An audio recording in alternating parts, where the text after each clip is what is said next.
అందరికీ power sharing కావాలి. వాళ్ళు పవన్ కళ్యాణ్ త్యాగం చేసుకుంటున్నాడంటే అది మీరు చూసుకోండి. ఆల్రెడీ మీ ఇద్దరు పొత్తు పెట్టేసుకున్నారు కదా, ఇంకా మధ్యలో మేమేం చెప్తాం దాంట్లో?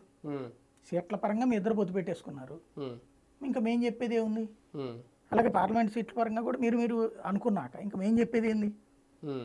పవన్ కళ్యాణ్ తరఫున మేము మాట్లాడట్లా, మాకు కావాల్సింది ఇది. కానీ లాజికల్గా అంటే ప్రాక్టికల్ లెక్కలు చూస్తే 6% ఉన్న జనసేనకి మాకు 12% పెరిగింది, లేదంటే 17% పెరిగిందని వాళ్ళ లెక్కలు చూపిస్తేనే వాళ్ళ చేతిలో 24 సీట్లు పెట్టారు కదా.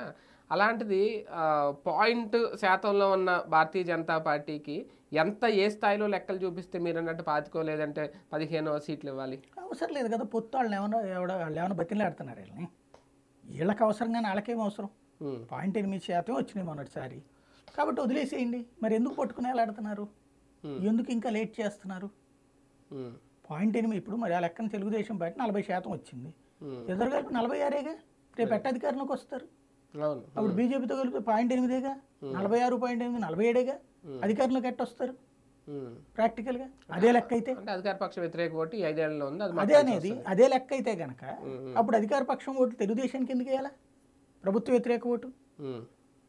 ఎందుకంటే వీళ్ళు నిన్నటిదాకా ప్రభుత్వం నడిపిన వాళ్ళే. అంటే ఆ ఓటు పక్కకి వెళ్ళకూడదనే కదా ఇప్పుడు వీళ్ళందరితో కలవాలనుకుంటుంది. అదే అనేది అప్పుడు కమ్యూనిస్టులు కూడా కలుపుకో, కాంగ్రెస్ కూడా కలుపుకోవాలి. కలవట్లేదు గాళ్ళు, అదొక కూటమి అయిపోయింది మరి కలవట్లేదు గాళ్ళు.